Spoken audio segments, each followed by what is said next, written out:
Hello, my friends and followers. This is immigration attorney Joseph Patrick Murphy with a short video about real ID for asylum seekers. I represented over the years a lot of people going through the asylum process, and a lot of those people are still in the United States waiting for their interview. Many of these people are now trying to get the real ID. They want to get the real ID. It's a big thing now. Everybody wants that real ID. So I keep getting these calls from my asylum seeking clients saying they went to get a real ID and they're being asked to produce an I-94. I-94 is for someone who won their asylum case. When you win your case, they give you an I-94 that's admitting you into a new class, and that class is asylum granted.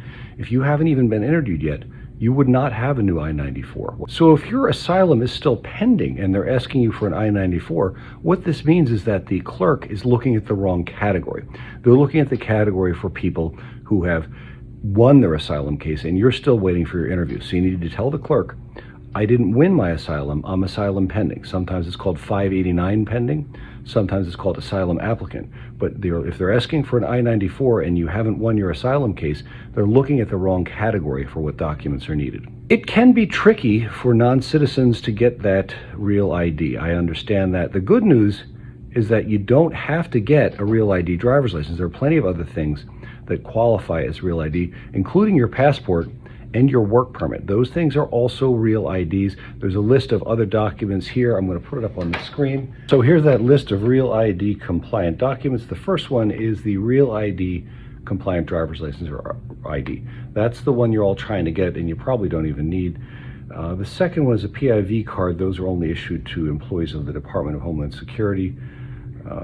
Kids under 18 can use their school or university ID card. A Department of Defense ID that's issued to soldiers.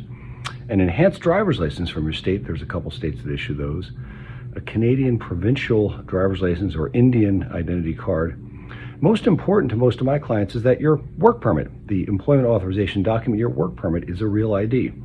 Also your US or foreign passport, they're also real ID. So many of you already have real ID, it's your work permit. You don't need to go get a real ID driver's license and go through all that hassle.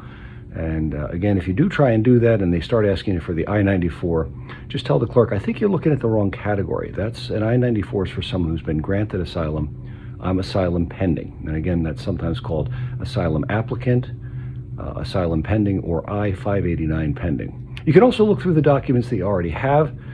If any of the identity cards that you have in your possession have any of these symbols on it, they actually already do qualify as a real ID. Those symbols indicate that the document in question is a real ID, and you might want to look through what you already have. Just because it doesn't have one of those doesn't mean it isn't a real ID, but if it does have one of those, it definitely is a real ID.